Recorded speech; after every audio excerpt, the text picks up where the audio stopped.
Hare Nama, Hare Nama eva kevalam, Kalo nasteva, nasteva, nasteva gatiranyata.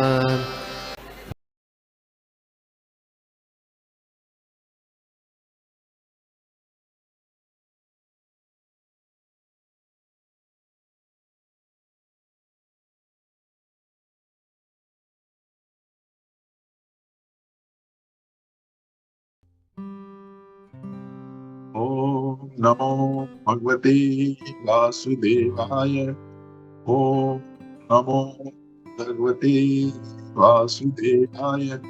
Om Namo Bhagavate Vasudevaya.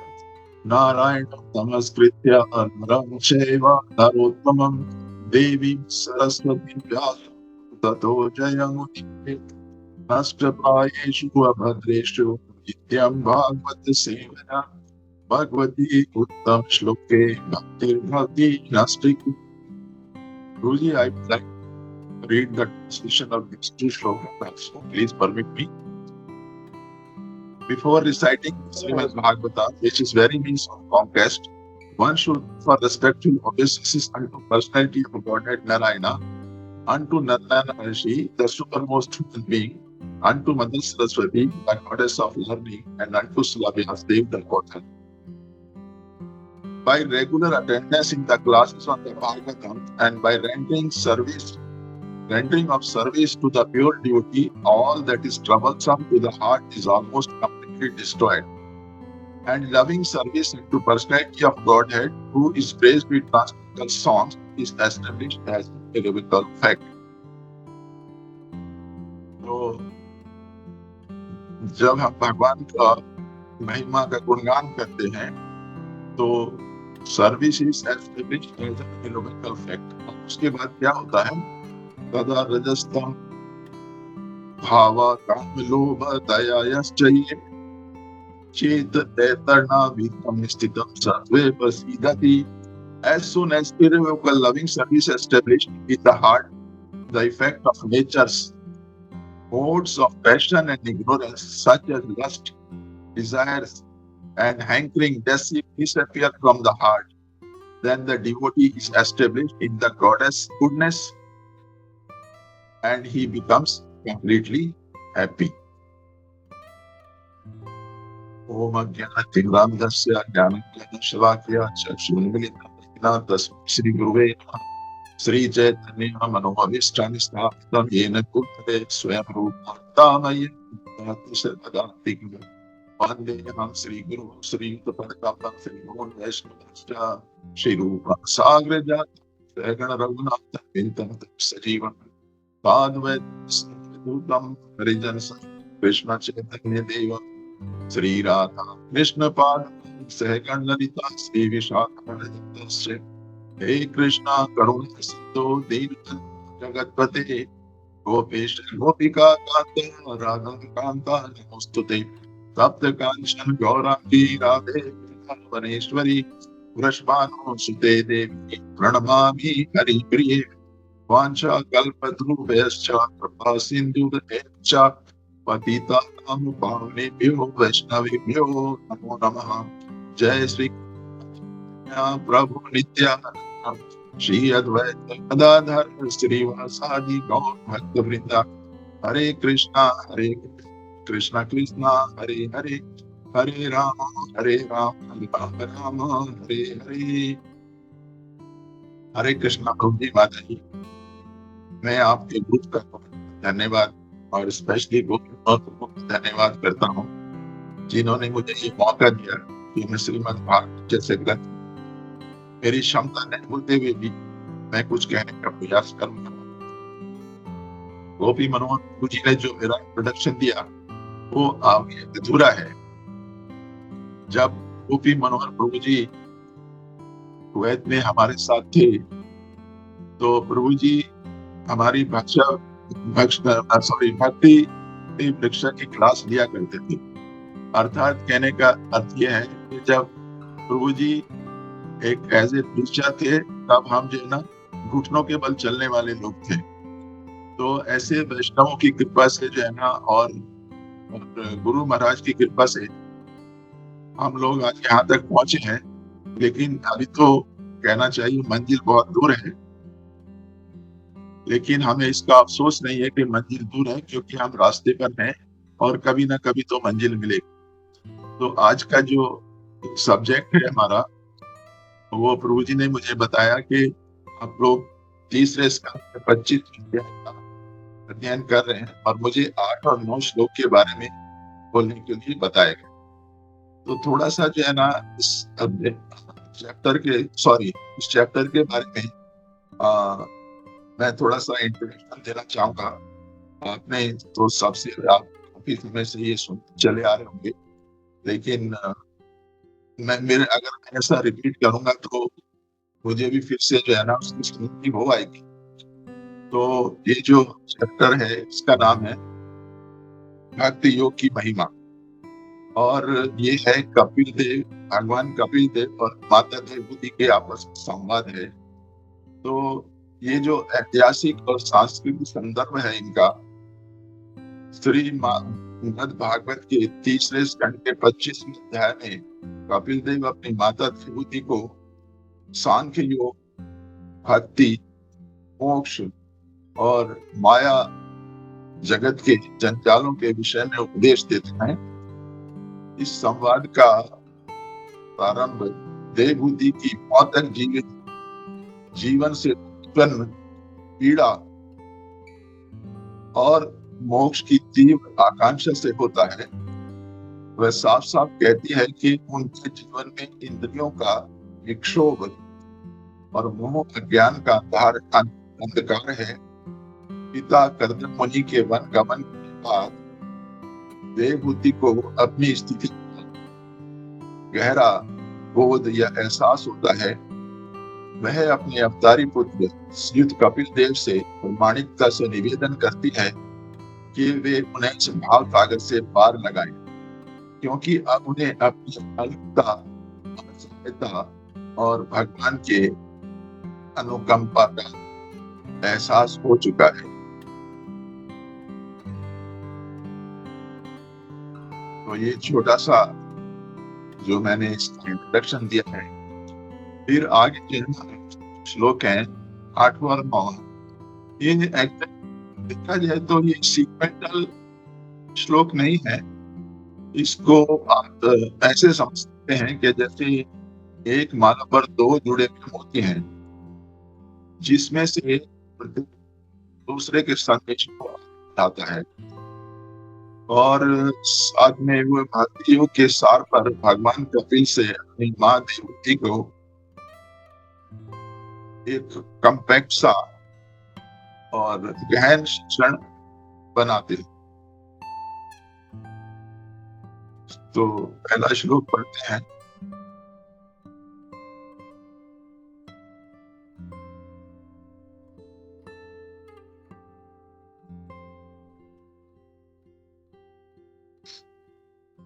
तस्य त्वं तं सुवन्धस्य पुष्पारस्मभ्य भारकं सत् चक्षु जन्मनामन्ते लब्धमे तत् अनुग्रहात्। Word by meaning. तस्य उस त्वं तुम, तमस अज्ञान, अंधस्य अंधकार का, दुष्पारस्य करना, दुष्कर अध्य अब, पारगम पार जाना, सत दिव्य, चक्षु नेत्र, जन्म नाम जन्म के, अंते अंत में, लब्धम प्राप्त किया, में गिरा, वत अनुग्रह तुम्हारी कृपा से। अनुवाद। आप ही अज्ञान के इस घना अंधकार से बाहर निकलने के एकमात्र साधन है, क्योंकि आप मेरे दिव्य नेत्र हैं से मैंने आपके अनेक जन्मों के पश्चात प्राप्त किया है। और अगला श्लोक है 9th श्लोक। या आद्य भगवान ईश्वरो भगवान लोकस्य तमस अंधस्य चक्षुषु बोधिता।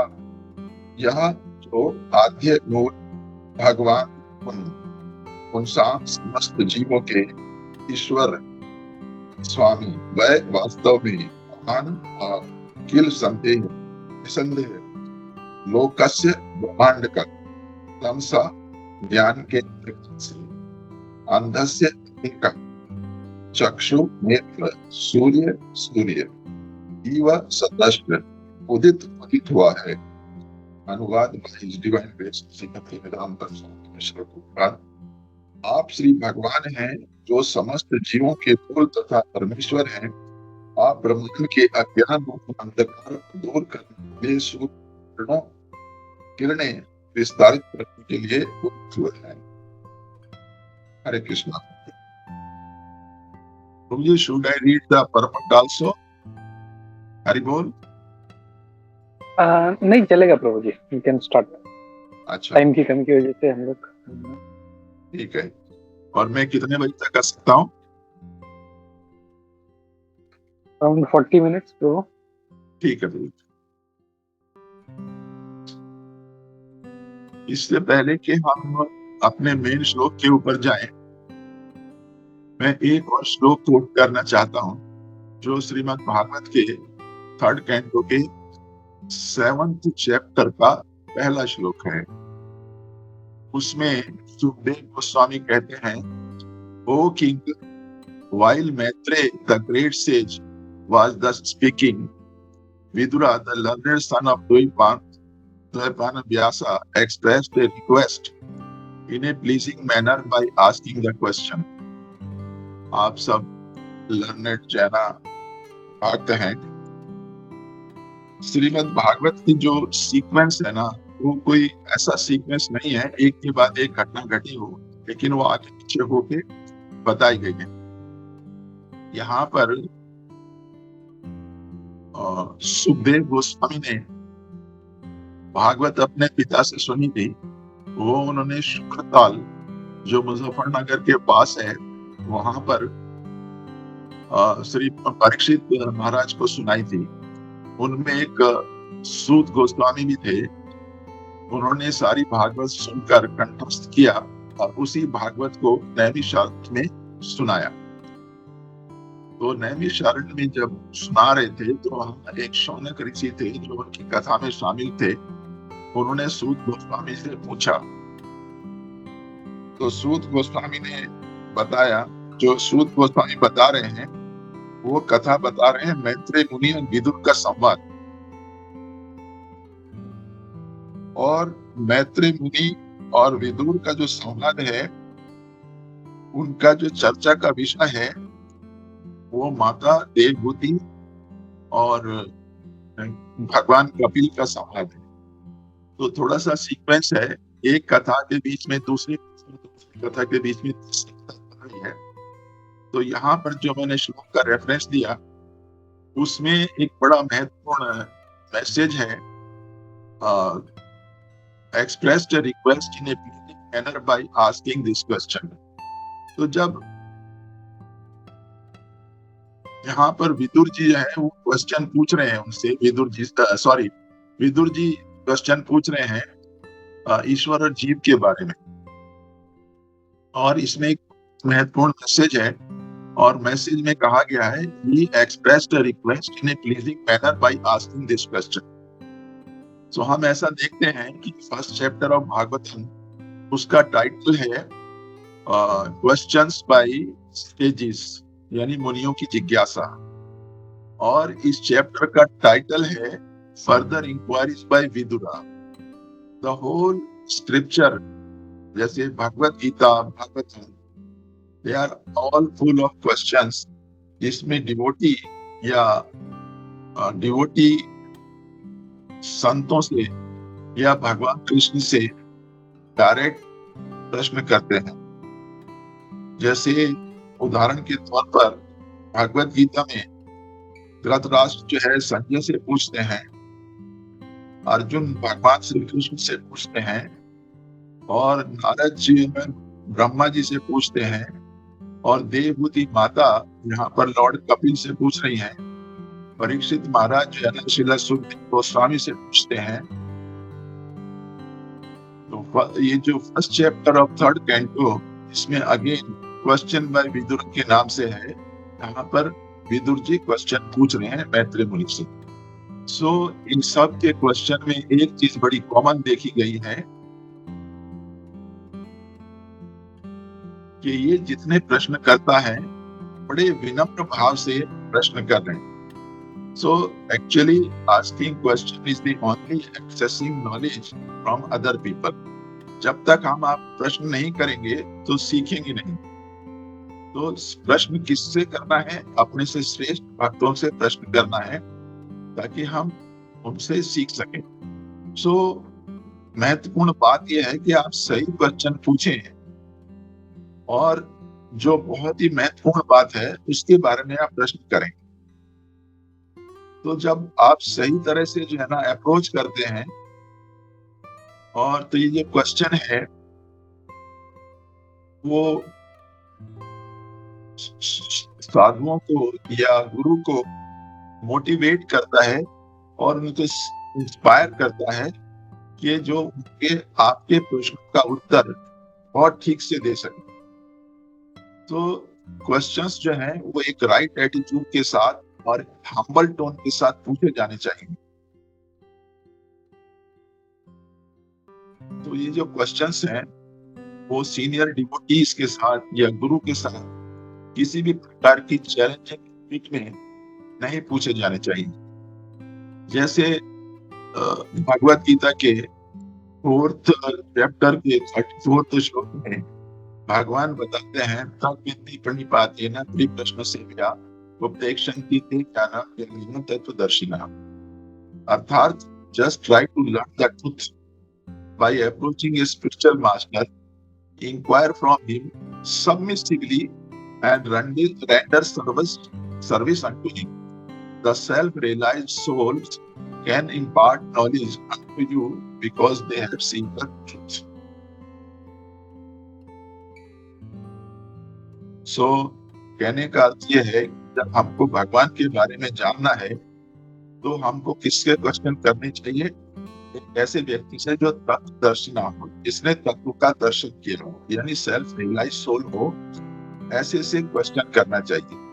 और जो उसको अप्रोच करने का तरीका होना चाहिए वह प्रणिपातेन यानी सरेंडर करने का होना चाहिए। और प्रणिपातेन का मतलब होता है सबमिसिव इंक्वायरी। एक बार प्रभुपाद जी एक लेक्चर दे रहे थे लंदन में, और वर्ष यही थी 8:1-1-2 यानी श्रीमद् भागवत का पहला स्कंद, पहला चैप्टर और दूसरा श्लोक। ये श्लोक में उन्होंने बहुत अच्छी तरह से बताया कि इंक्वायरिंग जो है कैसे करना चाहिए। कैसे करना चाहिए? वो पहले जैसे श्लोक में बताया कि पहले आप सेवा करो और उसके बाद प्रश्न करो। सो प्रभुपाद जी कहते हैं कि don't make question and waste his time. After your surrender, after you render service, then make question. That is the sequence. Otherwise, there is no need of question. Don't waste your time. Don't waste his time. An outsider has no right. An outsider has no right to put any question because he has not surrendered. And a spiritual master is not obliged to answer anyone except to his disciple. So this is the very way. Don't waste time for unnecessary questions and answers. But we have to do something sometime. But that is not the way. जब तक कि कोई व्यक्ति पूरी तरह से समर्पित नहीं होता, समर्पण नहीं करता, और जिसको प्रणिपातेन कहा गया है, सेवा नहीं करता। सर्विस सेवा का मतलब है कि जो भी कुछ आध्यात्मिक गुरु चाहता है, जो भी उससे कहा जाता है कि आप ऐसा करो, तो आपको ऐसा करना ही चाहिए। जैसे कोई भी मीनियल सर्विस उसको बताई जाए तो वो सब उसको करना चाहिए।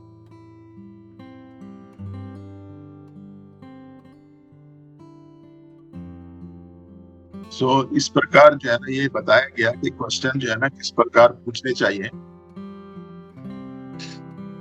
और इसी चैप्टर के 4th श्लोक में प्रभुपाद 4th श्लोक के परपट में लिखते हैं,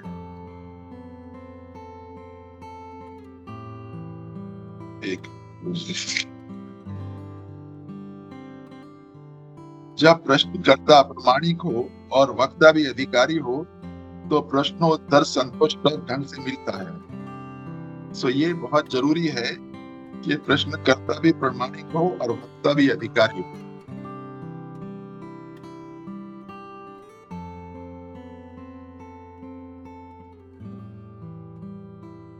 जो प्रश्न पूछे जाते हैं ये क्यों पूछे जाते हैं? प्रश्न 2 वजह से पूछे जाते हैं। एक थी अपनी जिज्ञासा के लिए, और एक जो है ना लोक मंगलम, यानी दूसरे पूरे संसार के लोगों के लिए उनकी भलाई के लिए प्रश्न पूछे जाते हैं। यहाँ पर देवहूति माता जो प्रश्न कर रही है वो मात्र अपने लिए नहीं कर रही, वो बाकी संसार के लोगों के लिए भी कर रही है। इस प्रकार अर्जुन ने कृष्ण से प्रश्न किए थे। अर्जुन को बहुत चीजें मालूम थी उसके बारे में, पहले से पता था, लेकिन अर्जुन ने जो सारे प्रश्न किए वो बाकी संसार के लोगों की भलाई के लिए किए, ताकि लोग जो है ना उनके प्रश्नों से सीखकर प्रश्नों से सुनकर और भगवान के उत्तर सुनकर अपना जीवन सफल कर सके। और दूसरी बात ये भी है कि ये तो फैक्ट है कि जो प्रश्न करते हैं उनको मालूम होता है, लेकिन वो कृष्ण कथा को रियलिस्ट जाते हैं और दूसरों को हेल्प करने की वजह से ये सब प्रश्न किए जाते हैं। इस तरह से प्रश्नकर्ता और जो दूसरे लोग सुनते हैं उनका प्यूरिफिकेशन होता है। इसी प्रकार जो है ना भागवत में बहुत आश्चर्यजनक वंडरफुल एग्जाम्पल है relationship between spiritual master and disciple. तो एक ऐसा ही जबरदस्त एग्जाम्पल है मदर देवहूति का और उनके पुत्र कपिल मुनि का। कपिल मुनि स्वयं भगवान है। ये जो विशेष उदाहरण है, और दूसरे उदाहरण भी जो है जो स्क्रिप्चर से हमको पता चलते हैं, एक सूक्ष्म सत्य को प्रकाशित करते हैं। वो सूक्ष्म सत्य है कि relation between spiritual master and disciples. ये जो रिलेशन है ये किसी मुंडेन लिमिटेशन के ऊपर डिपेंड नहीं करता। कोई भी व्यक्ति स्पिरिचुअल मास्टर हो सकता है, प्रोवाइडेड उसने अपने आप का पूर्ण साक्षात्कार कर लिया हो और उसने ये समझ लिया हो कि वे भगवान कृष्ण का शाश्वत सर्वेंट है, जीवन स्वरूप है, नित्य कृष्ण दास। And anyone can become disciple provided he simply eager to serve the supreme lord sincerely। ये जो है ना ये मूड क्वेश्चन पूछने का होना चाहिए, ना कि क्वेश्चन पूछे जाए सब क्वेश्चन पूछने के मात्र से। तो ये थोड़ा सा मैंने यहाँ पर ये बता रहे कि देवहूति माता किस प्रकार कि प्रश्न के उत्तर देने वाले उनके पुत्र हैं। वो पुत्र को आज्ञा भी दे सकते हैं, लेकिन यहाँ पर क्योंकि कपिल मुनि एज ए गुरु है, जो स्पिरिचुअल मास्टर के सामने बैठे हैं, तो उनका भाव जो है ना एक पूर्ण डिसाइपल का है, और कपिल मुनि का जो भाव है वो एक पूर्ण स्पिरिचुअल मास्टर का है। तो इस श्लोक में ये कहा गया है कि देवहूति माता कहती हैं, आप ये अज्ञान के इस घना अंधकार से बाहर निकालने के एकमात्र साधन है। मतलब आपके द्वारा ही हम जो है इस अंधकार से निकल सकते हैं। ये जो अंधकार ऐसा नहीं है कि वो अमावस्या की रात का है या घर की लाइट चली गई है उसका अंधकार। ये जो अंधकार की बात कर रहे हैं और ये वो अंधकार भी नहीं है जो आप एलईडी का बल्ब ऑन कर दें और लाइट हो जाए। ये उस अंधकार की बात नहीं कर रहे हैं, ये बात कर रहे हैं अज्ञान के अंधकार की। और वो अज्ञान का अंधकार कैसे दूर होता है?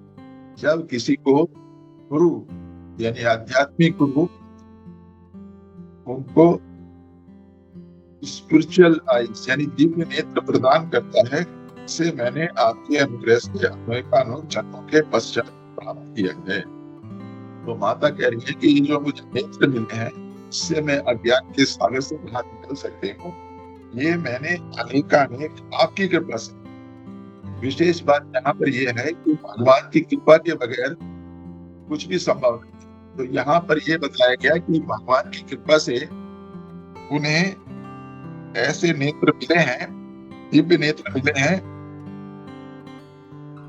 जो उन्होंने अनेकानेक जन्मों के पास प्राप्त किया।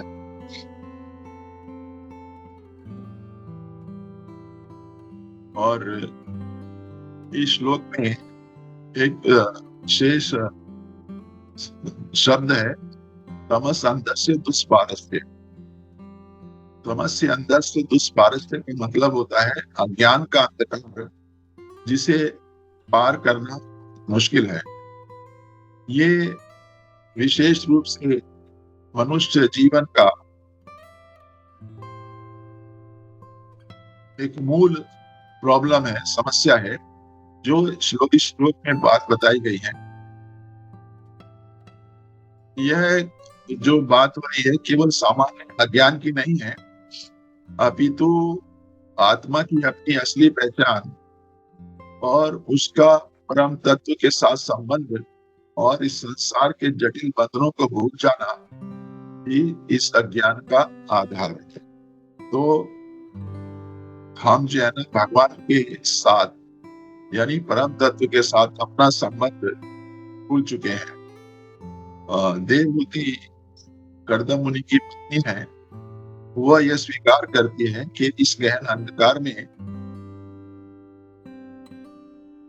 उसका ये स्वीकार करना कि इस गहन अंधकार में दर्शाता है कि आत्मा अनादिकाल से संसार में फंसी और जन्म जन्मांतरों तक चेतना की गहराइयों में खो जाना कितना आसान और सहज ग्रह्य है।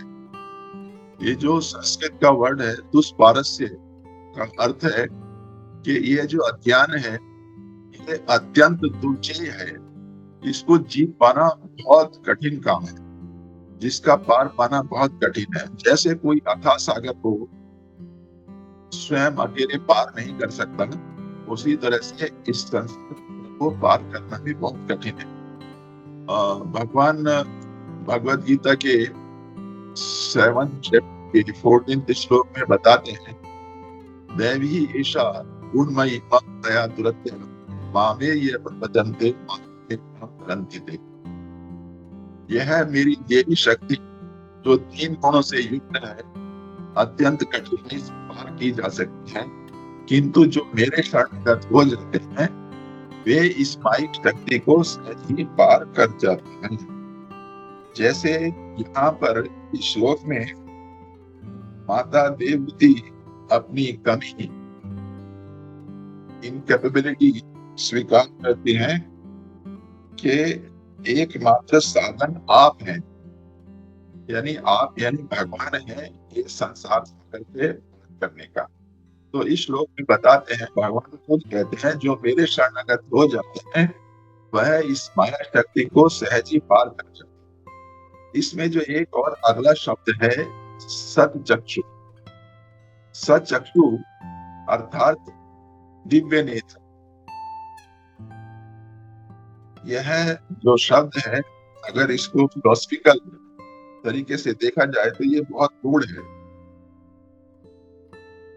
यहाँ पर भगवान को केवल प्रीचर या एक स्पिरिचुअल मास्टर और मार्गदर्शक ही नहीं बल्कि स्वयं दृष्टि, व्यू पॉइंट कॉन्शियसनेस के रूप में देखा गया है। इस दृष्टि का फल है जीवन के प्रभात में अंधकार के नाश का अनुभव।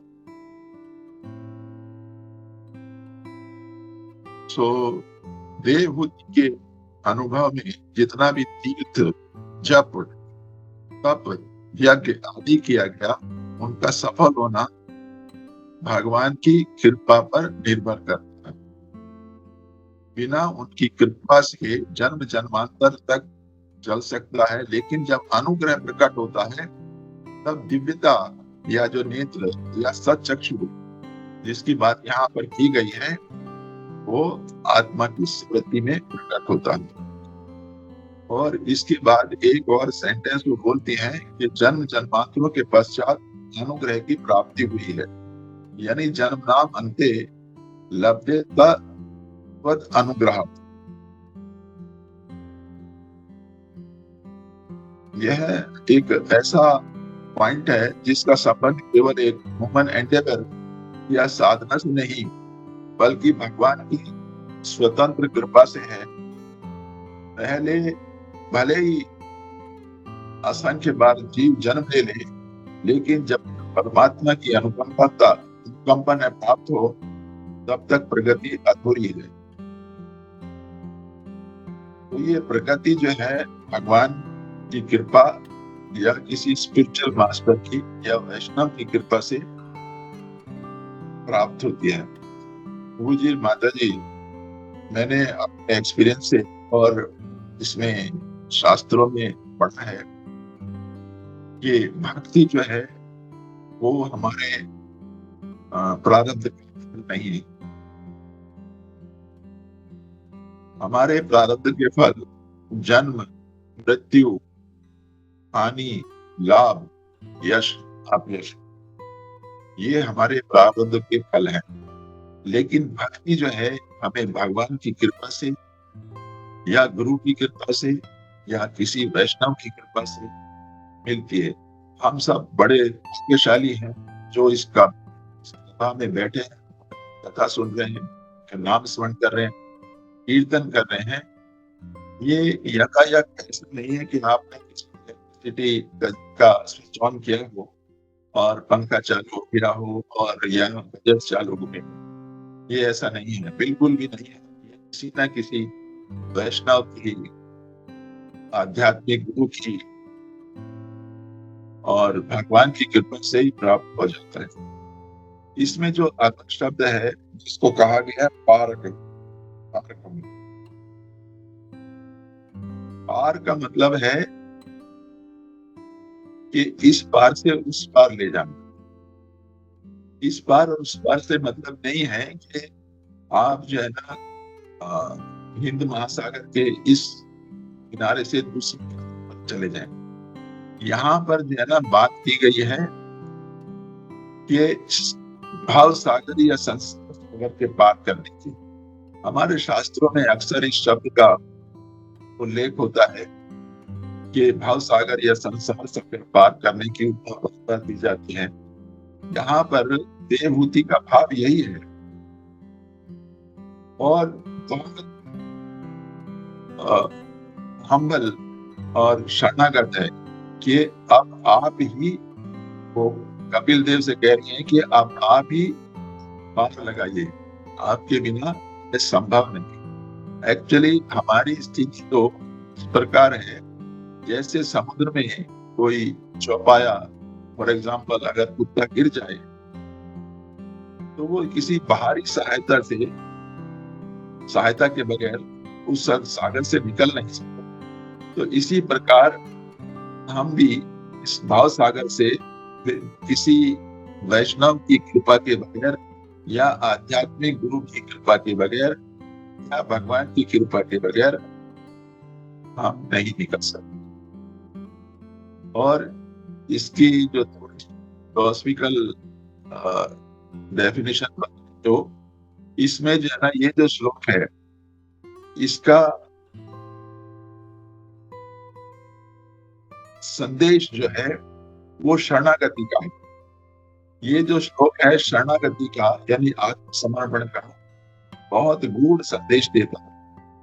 भक्त या साधक जब तक अपनी सीमाएं, लिमिटेशंस, अपूर्णता, अपने कर्म, ज्ञान या योग में असमर्थता का बोध करता है, तब असली मार्गदर्शन प्राप्त होता है। सो भगवान कृष्ण द्वारा यही प्रतिपादित, यही संदेश है।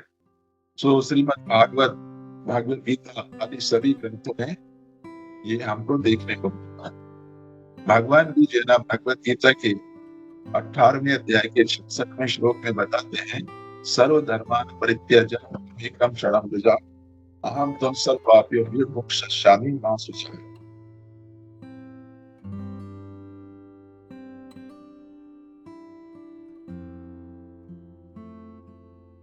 तो देवहूति अभी यहाँ पर स्वीकार कर रही है कि इतनी लंबी यात्रा के बाद आपके अनुग्रह से यह दिव्यता देख पा रही हूँ, यानी यह अनुग्रह कृपा ही आध्यात्मिक मार्ग की पूंजी है जिससे मैं अहंता गल जाती हूँ और शाश्वत के प्रति मेरा खुला समर्पण होता है।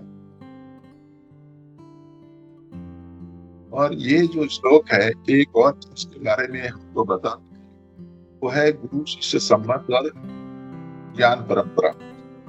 इस श्लोक में प्रभुपाद जी थोड़ा सा इस बात पर डिस्कशन करते हैं। गुरु और शिष्य के बारे में संबंध में बताते हैं, या जिसमें प्रभुपाद जी लिखते हैं, शिष्य या बंधु ज्ञान के इस बात पर शिक्षा में रखा जाता है, गलत वह इंद्रिय फंस जाता है। निकल स्वतंत्रता प्राप्त करना कठिन है, किंतु कोई इतना भाग्यवान होता है कि उसे कपिल जैसे गुरु या संगति प्राप्त हो जाती है, तो उनकी कृपा से अज्ञान के कीचड़ से उसका उद्धार किया जा सकता है। अतः गुरु की पूजा उस व्यक्ति के रूप में की जाती है जो ज्ञान के प्रकाश होने से शिष्य को अज्ञान के कीचड़ से उबार देता है।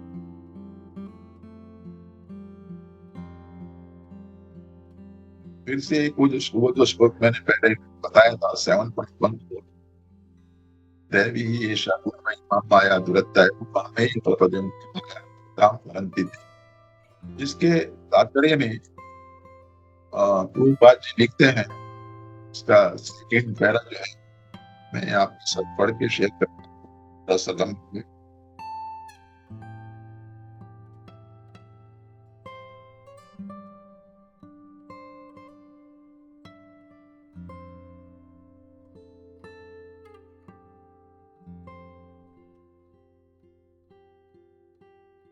इसमें जो कहा गया गुण, दैवी ऐसा गुणमयी, तो प्रभुपाद जी इस गुण को जो है ना, इसका दूसरा अर्थ रस्सी जो है, इससे यह समझना चाहिए कि बद्ध जीव मोह रूपी रस्सी से जकड़ा हुआ है।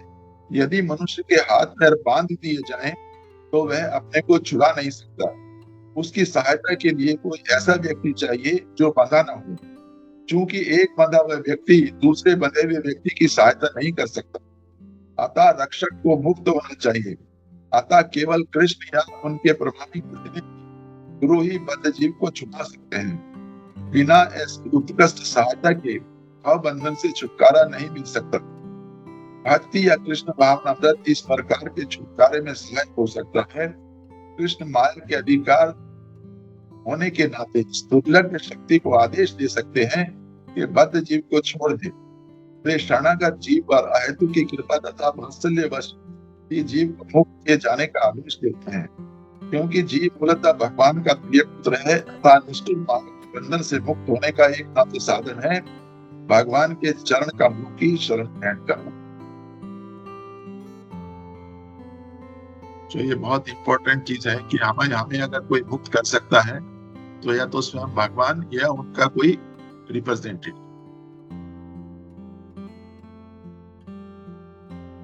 इस श्लोक के ऊपर श्रीधर स्वामी जो हमारे आचार्य में उनकी टिप्पणी है, उसमें कहा गया है कि भागवत व्याख्या की शास्त्रीय परंपरा में मान्य आधार के रूप में स्वीकार किया जाता है।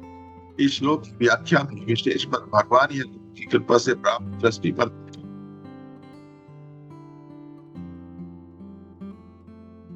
उनके अनुसार मनुष्य अनादिकालीन अज्ञान के अंधकार में लिप्त रहता है और संसार का चकाचौंध और माया उसकी चेतना को और जकड़ती जाती है। जब तक गुरु या ईश्वर की दिव्य दृष्टि ना मिले तब तक मोक्ष असंभव है।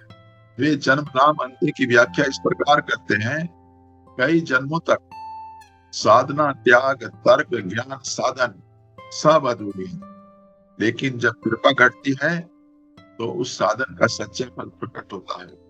श्रीधर स्वामी का दृष्टिकोण यह है कि अपनी शक्ति और प्रयास सीमित हैं और अनुग्रह और शरणागति ही अंतिम उपाय है। तो जी 10-15 मिनट रह गए, अभी इसमें और बहुत कुछ कहा जा सकता था, तो मैं थोड़ा सा अगला श्लोक ले लेता हूँ। अगर मैं वो नहीं लूंगा तो आज की क्लास अधूरी रह जाएगी। नहीं प्रभु जी, ठीक है, आप ले लीजिए। थोड़ा और 10 मिनट एक्स्ट्रा चाहिए तो आप ले लीजिए प्रभु। अभी इसको चालू रखो प्रभु जी। Yes yes. हाँ,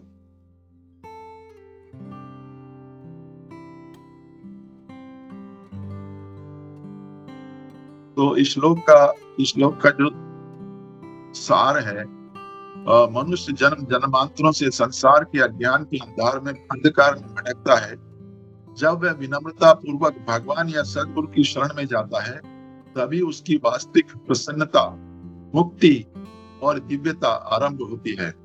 ज्ञान, भक्ति और अनुग्रह का संगम ही उसे सच्चक्षु यानी दिव्य दृष्टि प्रदान करता है, जिससे वह इस कठिन पारगामी संसार सागर को पार कर पाता है।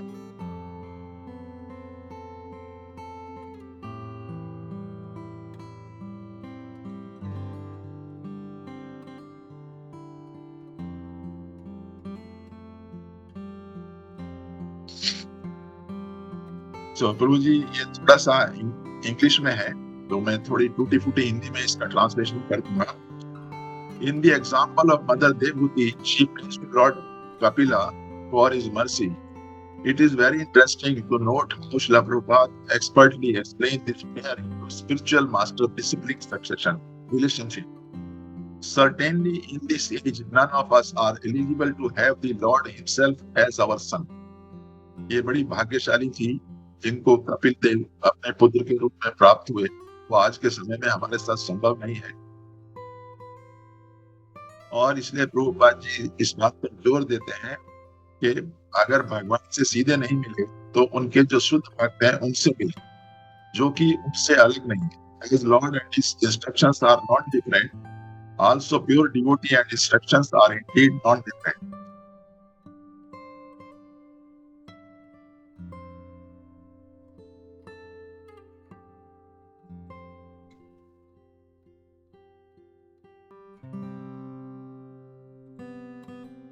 और इसके ये जो श्लोक है प्रभुपाद जी ने रिपोर्ट में कुछ लिखा है, सो वो तो आप इसको अपने जब आपको समय मिले तो पढ़ लीजिएगा। तो मैं उसमें नहीं जाना चाहता उसके डिटेल में। तो एक और श्लोक जो है ना प्रभुपाद जी कोट करते हैं भगवद गीता में, पावना नाम चरणानंते के बदनते सुखिवं सर्वं दुर्लभा। ये भगवद गीता के 7वें अध्याय का 19वां श्लोक है। So, if after many months one is able to find a money of a spiritual master and surrender to such a mighty representative of Krishna, one can be taken to the side of light. So, Prabhupada ji बहुत clearly बताते हैं कि only by of disciples armed with transcendent knowledge, ओम अज्ञान दुर्ब्रह्मस्य ज्ञानांजन शलाका। इस प्रकार हर कोई अज्ञान के अंधेरे में पैदा होता है, लेकिन गुरु जो है ना,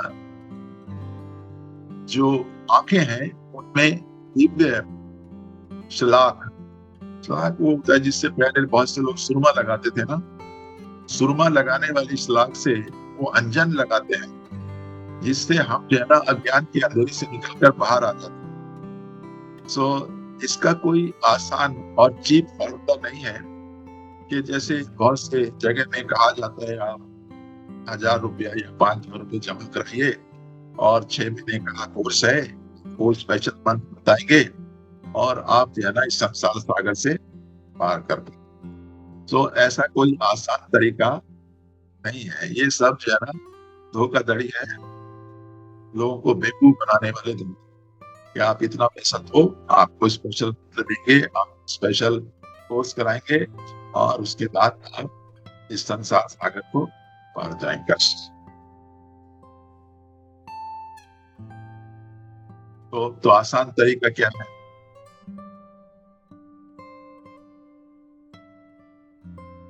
जिससे हम जो है ना अपने स्पिरिचुअल मास्टर का फेवर कर सके और दूसरी साइड जा सके, इस संसार को पार कर सके। हम भागवत की क्लास में इसको पढ़ते हैं और मैंने भी पढ़ा इसको और शायद 2 बार पढ़ा, और वो है नस प्रायेषु भद्रेषु नित्यं भागवत सेवया भगवती भक्ति नष्ट। By regular attendance in the classes on the Bhagavatam and by rendering of service to the pure devotee, all that is troublesome to the heart is almost completely destroyed. And loving service unto personality of Godhead, who is praised with magical songs, is established as an irrevocable fact. तो ये एक ऐसी सच्चाई है कि भगवान के भक्तों की और भागवत की क्लासेस में रेगुलरली जाना और भक्तों की सेवा करना, all that is troublesome to the heart is almost completely destroyed. मेरे मन में कई बार ये क्वेश्चन आता था, आपके साथ भी मैं शेयर करूंगा और इसके ऊपर थोड़ा सा विचार करिएगा। All that is troublesome to the heart is almost completely destroyed. यहाँ प्रभुपाद जी ने 2 वर्ड यूज किए हैं, एक तो ऑलमोस्ट है और एक कंप्लीटली। ऑलमोस्ट का मतलब है बिल्कुल पूर्ण, लगभग। ऑलमोस्ट का मतलब है लगभग, और उसके बाद यूज किया है कंप्लीटली, डिस्ट्रॉयड।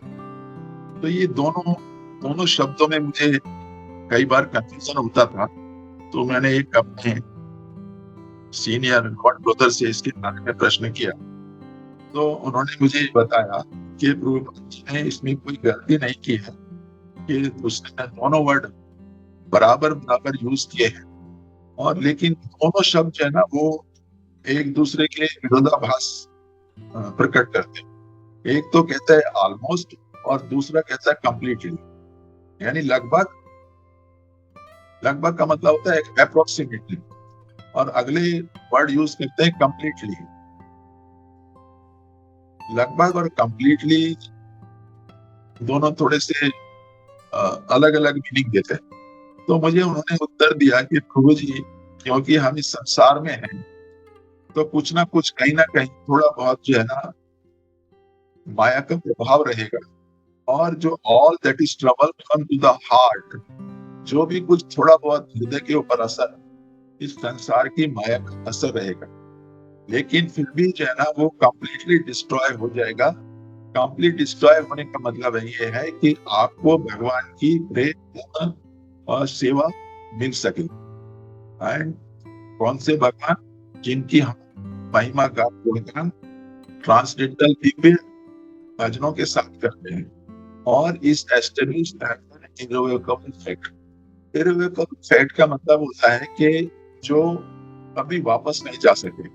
एक पावर ऑफ अटॉर्नी करते हैं ना हम, उसमें हम लिखते हैं कि ये जो पावर ऑफ अटॉर्नी है इररिवोकेबल है, यानी मैंने इसको एक विशेष अधिकार दिए हैं। ये ऐसे अधिकार हैं जो इनको वापस नहीं लेना चाहता, वापस नहीं ले सकता। तो इसी प्रकार से जो सर्विस है, लविंग सर्विस, वो ऐसी हो जाती है कि वो इररिवोकेबल है। ये बिल्कुल एकदम सच्चाई है। यानी भक्ति जो है ना एक रिवर्सिबल प्रोसेस है। यानी भक्ति जो है ना किसी तरह से नष्ट नहीं किया जा सकता. This is the only thing which you can carry the next body. If you do some bhakti in this body, it will not be destroyed. It is irrevocable fact. So, Rupal जी का एक लेक्चर था इसके ऊपर, मैंने उसको भी सुना, उसको भी देखा, इसी श्लोक के ऊपर था. आपको समय मिले तो आप भी उसको सुन सकते हैं. रूपाल जी के लेक्चर्स में है, 325-8 के ऊपर लेक्चर है. तो प्रभुपाद जी उसमें यूज करते हैं जो इसके दुष्प्रायस्य. The material world is दुष्प्रायस्य, very very difficult to cross over. Therefore, unless one understand what is God, what is Krishna, what is his position, where does he live, why our nation should be revived, then he is in darkness. He is in darkness, but one can be enlightened by the mercy of God. Because Krishna comes himself to inform. He sends his devotee door to door. He leaves behind him Bhagavad Gita. But we are so foolish. We do not take advantage of it. We do not take advantage of Bhagavad Gita. We do not take advantage of his devotee for hankering after giving his knowledge, sacrificing everything. But we are so stubborn, dogs, obstinity, that we will not take advantage of them. तो प्रभुपाद जी ने अच्छा खासा इसमें लगाना है हम लोगों को, विशेषकर मेरे जैसे लोगों को. आप लोग तो अच्छे सेवा करते हैं, अच्छे भगवान का भजन करते हैं. चैतन्य महाप्रभु इसके बारे में कहते हैं, ये प्रभुपाद जी के लेक्चर से ही है. प्रभु जी, यही रूपे ब्रह्मांड ब्रह्म से कौन भाग्यवान जीव, वो कृष्ण कृपया पाए भक्ति लता बीज. The Bhakti Lata being the seed of devotional service is gotten by the most fortunate person. So those who are cultivating bhakti in this institution, they are the most fortunate person in the world. So those who are cultivating, जो है उसमें आप लोग भी शामिल हैं. They are the most fortunate person in the world. So you all are very fortunate person. That is the statement of Sri Chaitanya Mahaprabhu. Ramite, therefore he said, Satchakru Janamnamate. This knowledge, this clue of Bhakti Lata is not so easily available. How it is available? Labda me tvad anugrahat. इस श्लोक में कहा गया है कि किस तरह से मिलता है. लब्धम में त्वद अनुग्रह, by your mercy, by Krishna's mercy, you can get the Bhakti Lata beach, not ordinarily. रूपात फिर आगे एक और श्लोक कोट करते हैं, ये शाम अंतगतम पापम जननाम पुण्य कर्मणा ते द्वंद्व मोह निर्मुक्ता भजन्ते माम दृढ़ता. भगवद गीता का 7th चैप्टर का 28 श्लोक है. Unless you are free from the reaction of all sinful life, you cannot understand what is bhakti, what is Bhagwan. Therefore, punya karmana, janana punya karmana. He should act wisely. Wisely means he must first of all give up his pious activities. Illicit sex, meat eating, drinking and gambling. Then you can lead pious life. Then you can understand what is God. These things are Krishna conscious movement, means training people to become pious to understand Krishna and make his life successful. So, Prabhuji Mataji, let us constantly follow such a formula and cross over on the other side. All this is so easy to write. Say, but our wonderful mind, ये जो हमारा दिमाग है ना, मन जो है ना हमारा, इसको तो कहा गया वंडरफुल नहीं है, पर ये इसको कहना चाहिए शैतान है. एक्चुअली इस शैतान को अगर काबू में हम रख पाए तो ये वंडरफुल हो जाएगा, और नहीं तो ये हमको शैतानी करके अज्ञान के अंधेरे में फिर से धकेल देगा. So wonderful mind makes it so difficult to follow. तो ये बहुत मुश्किल कर देता है हमारे लिए. तो इसलिए मन को कंट्रोल करना बहुत आवश्यक है। तो थोड़ा सा 5-10 मिनट इसके बारे में चर्चा कर लें। श्लोक अगला जो है, या आत्मो भगवान प्रोत्साहितो तई भावांकित लोकस्य तस्मान्तस्य चक्षुषूर्य युक्त। आप परम पुरुष भगवान हैं, समस्त जीवों के मूल और परमेश्वर हैं। आप ब्रह्मांड की अज्ञान के संसार को अंधकार को दूर करने के लिए सूर्य की किरणों का प्रसार करने हेतु अवतरित हुए हैं।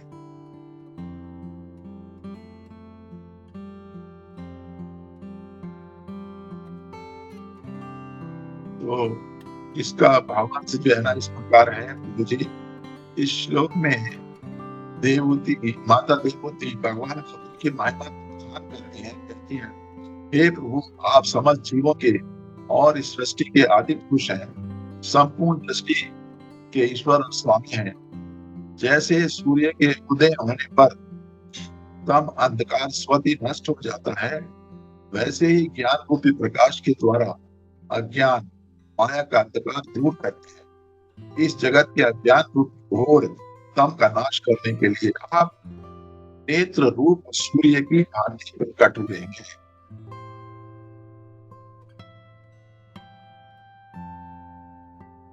तो यहाँ पर भगवान कपिल के रूप में दिव्य सत्ता का ज्ञान का उदय होना बताया गया है, जो मानव मात्र के लिए ज्ञान से मोक्ष और तत्व ज्ञान प्राप्ति का रास्ता प्रशस्त करता है। श्लोक का भाव यह है कि परमात्मा भगवान कपिल स्वयं भक्तों पर कृपा कर अज्ञान, मोह, माया और संसार के बंधनों से मुक्त करने के लिए नेत्र रूपी ज्ञान बनकर अवतरित होते हैं।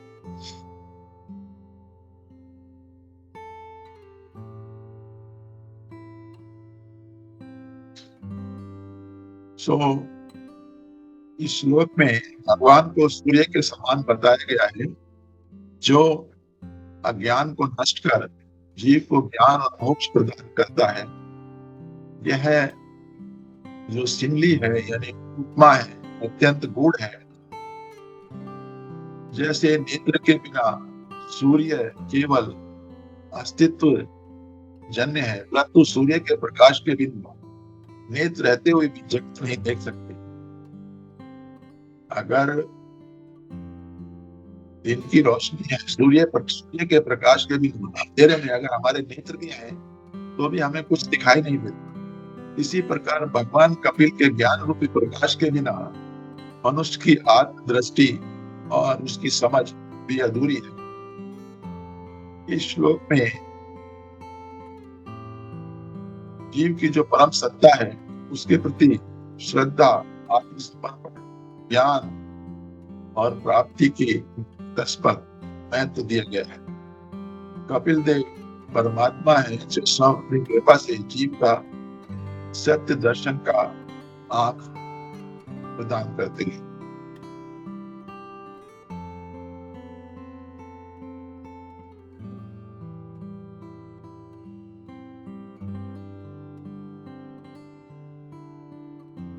और यहाँ पर यह भी स्पष्ट किया गया है कि सांसारिक बंधनों, दुखों और अज्ञान को नेत्र अर्थात दिव्य दृष्टि प्रदान करके ही दूर किया जा सकता है। ऐसा केवल भगवान की कृपा से संभव है और ना कि किसी बाहरी प्रयास से। बाहरी कोशिश कितनी भी कर लें, लेकिन वो संभव नहीं। इसमें एक शब्द यूज किया गया है, आद्यो। आद्यो का अर्थ है सभी जीवित सत्ताओं का मूल।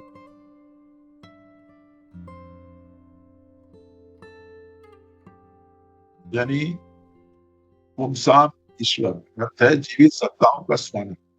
भगवान कारण और कार्य दोनों के आश्रय हैं।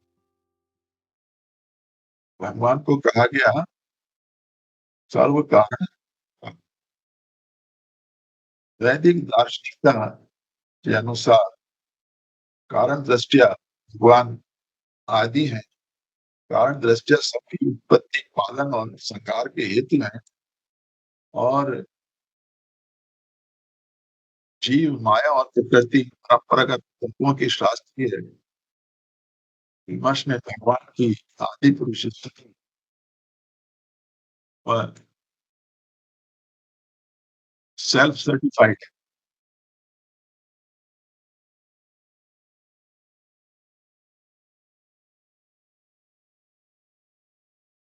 और भगवान श्री कृष्ण ही आद्य है, अर्थात सबके मूल है।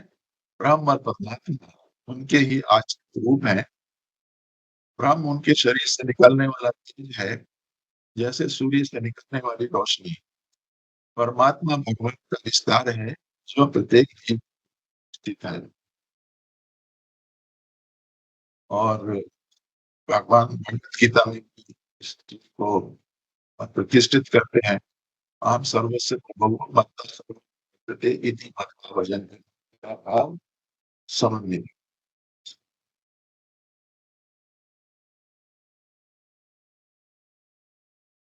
थोड़ा सा एक उदाहरण देते हैं। जैसे सूर्य का प्रकाश सूर्य पर निर्भर है, वैसे ही ब्रह्म तेज भगवान पर निर्भर है। सूर्य के बिना प्रकाश नहीं रह सकता, उसी प्रकार भगवान के बिना ब्रह्म और परमात्मा नहीं रह सकता। एक्चुअली बहुत सालों तक मुझे भी इस बात का ज्ञान नहीं था कि परमात्मा और भगवान में क्या फर्क है। लेकिन मैंने एक प्रभुपाद जी का एक तात्पर्य पढ़ा, शायद थर्ड तो नहीं है कि जिसमें लिखा कि परमात्मा जो है ना भगवान की पूर्ण अभिव्यक्ति नहीं है। यानी परमात्मा जो है वो पूर्ण भगवान नहीं है, पूर्ण अभिव्यक्ति नहीं है। भगवान और परमात्मा अलग अलग। तो मुझे ये पढ़कर बड़ा आश्चर्य हुआ, किसके कितने कंफ्यूजन में थे। हम सोचते थे परमात्मा और भगवान एक ही है, भगवान कृष्ण और परमात्मा एक ही है। परमात्मा जो है भगवान की पूर्ण अभिव्यक्ति नहीं है। ये प्रभुपाद जी ने कहीं लिखा है। मैं ढूंढूंगा तो शायद मिल जाएगा, इतना समय नहीं है कि उसको ढूंढूं। तो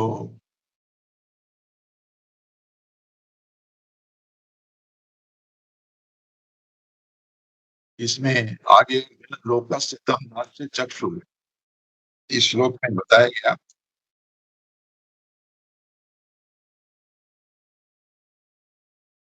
हम सामदस्य लोकस्य सामदस्य चक्षु सूर्यो निवेदिता। यहाँ यहाँ पर सूर्य और चक्षु, चक्षु मतलब आंख की उपमा का आशय यह है कि भगवान किसी भी अविद्या, भ्रम या विकृति को स्वयं प्रकाशक होकर दूर करते हैं। जैसे सूर्य के बिना नेत्र होते हुए भी कार्य नहीं करते, वैसे भगवान के बिना ऊपर से विद्या या ज्ञान भी अधूरा है। दार्शनिक दृष्टि से अद्वैत द्वैत दोनों के मध्य एक पुल का काम करता है, यानी सेतु का काम करता है। क्योंकि आत्मदर्शन की पूर्ति ब्रह्म ईश्वर द्वारा ही संभव है, इसकी दृष्टि साधक को महत्व देती है। इस श्लोक के बारे में तो मुझे कितना और ले सकता हूँ टाइम, और टाइम इज ओवर। हरि बोल। या टाइम हो गया pro, but you can take more 5 minutes चलो प्रो। मैं इसका पूरा करता हूँ जी।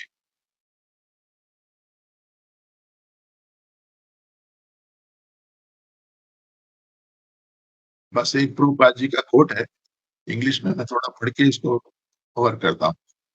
आद्या के बारे में प्रभुपाद जी कहते हैं, आद्या इज नॉट ब्रह्मन और Brahman, origin of everything is neither Paramatma nor Brahman. Brahman is the bodily rays of Bhagavan, यस्य प्रभाव प्रभावो जगदंड कोटि। ब्रह्म संहिता 5.40।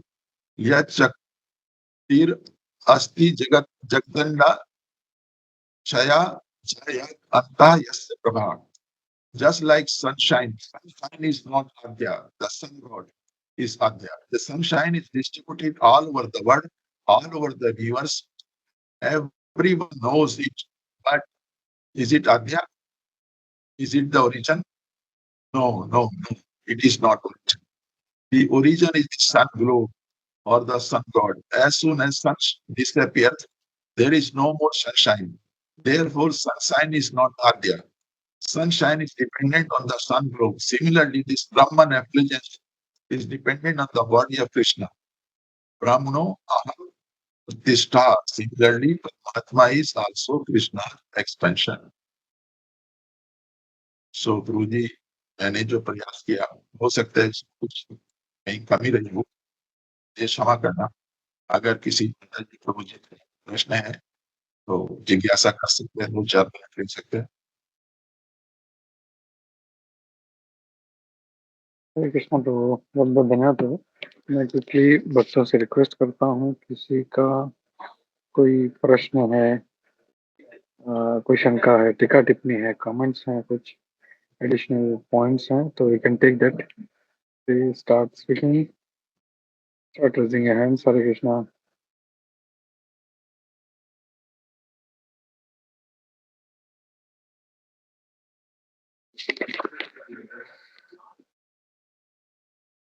हरे कृष्णा। आई थिंक किसी का कोई इसमें कमेंट नहीं है, कोई प्रश्न नहीं है, तो बहुत बहुत धन्यवाद प्रभु। बहुत अच्छे से आपने इसको स्टार्ट किया। कैसे जो प्रश्न है, प्रश्न का क्या महत्व है और क्यों होना चाहिए और कैसे होना चाहिए, very nicely started with that. और फिर बाद में श्लोक को आपने बहुत अच्छे से कवर किया। और जो भी इसमें महत्वपूर्ण शब्द हैं, दुष्पारम, पारगम, तो वेरी नाइसली एक्सप्लेन। तो हाँ, बहुत बहुत धन्यवाद प्रभु। हम लोग आई थिंक रुकते हैं यहाँ पे, और हम लोग फिर से अगले सेशन में मिलते हैं बहुत जल्दी। हरे कृष्णा। वंशा कल्पतरुभ्यश्च अच्छा, कृपा कल्पतरुभ्यश्च कृपा सिन्धुभ्यश्च पतितानां वैष्णवेभ्यो नमः। एंड कोटि वैष्णव की जय। श्री प्रभुपाद की जय। इस्कॉन गुरु वृंद की जय। सभी उपस्थित भक्त वृंद की जय। हरे कृष्णा प्रभु। कृष्ण, हरे धन्यवाद, कृष्ण, प्रणाम, धन्यवाद प्रभु। हरे कृष्ण। हरे कृष्ण।